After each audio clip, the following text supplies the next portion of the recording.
بسم الله الرحمن الرحيم. مثل الذين ينفقون أموالهم في سبيل الله كمثل حبة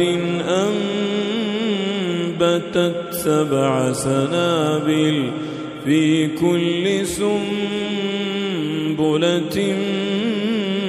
100 حبة والله يضاعف لمن يشاء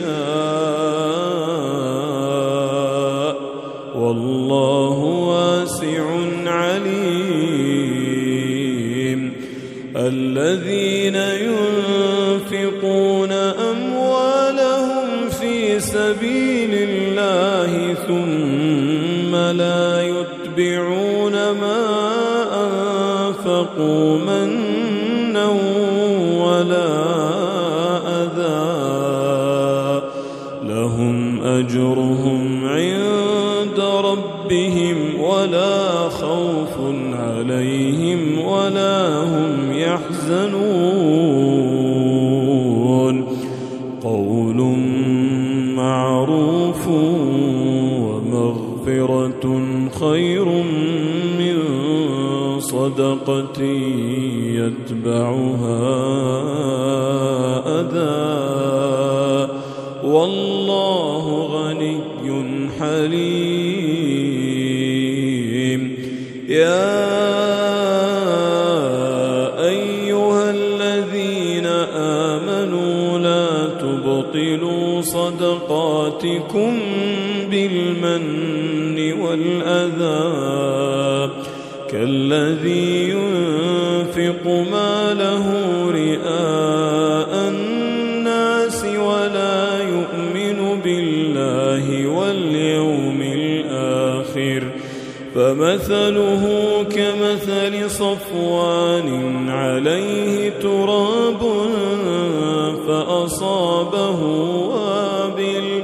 فأصابه وابل فتركه صلدا لا يقدرون على شيء مما كسبوا والله لا يهدي القوم الكافرين.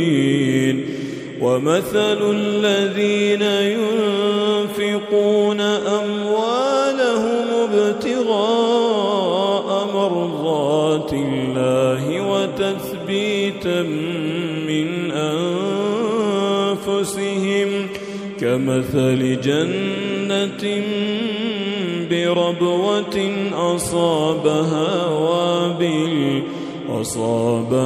وابل فآتت أكلها ضعفين فإن لم يصبها وابل فطل والله بما تعملون بصير.